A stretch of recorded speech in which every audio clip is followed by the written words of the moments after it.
Hello दोस्तों, आज फिर एक कहानी आपके लिए। एक समय की बात है। एक छोटे से गांव में दो दोस्त थे, राजू और पिंकी। वे दोनों बहुत बहादुर थे और हमेशा नई नई चीज़ें देखने के लिए तैयार रहते थे।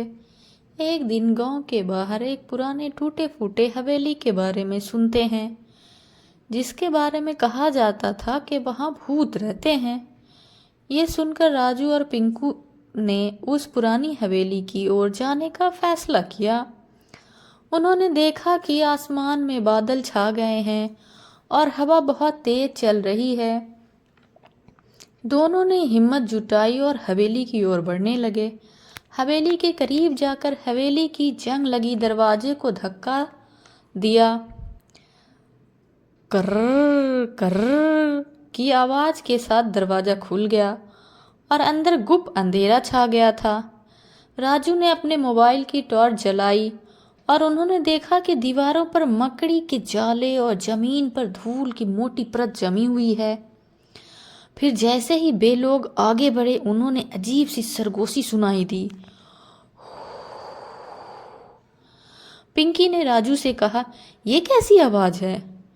राजू ने कहा, डरो मत पिंकी, शायद हवा चल रही होगी। मगर जैसे ही वे दोनों आगे बढ़े, उसे एक सफेद कपड़ों में लिपटा हुआ एक साया नजर आया, जो बिना आवाज के हवा में उड़ रहा था। दोनों घबरा गए और डर कर पास के एक कमरे में छिप गए। कमरे के अंदर उन्होंने देखा कि एक कोने में एक बूढ़ी औरत बैठकर रो रही थी।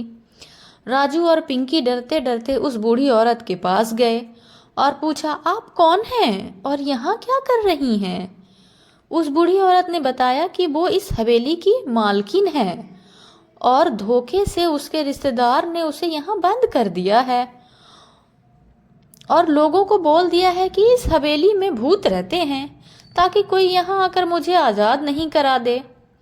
उस बूढ़ी औरत की बातें सुनकर राजू और पिंकी ने गांव वालों को बुलाकर लाया और उस बूढ़ी औरत को वहां से आज़ाद करवा दिया। और दोस्तों, वो साया नहीं, हवा से पर्दे उड़ रहे थे। इसलिए कहते हैं, किसी भी चीज पर विश्वास करने से पहले सच जान लेना चाहिए। तो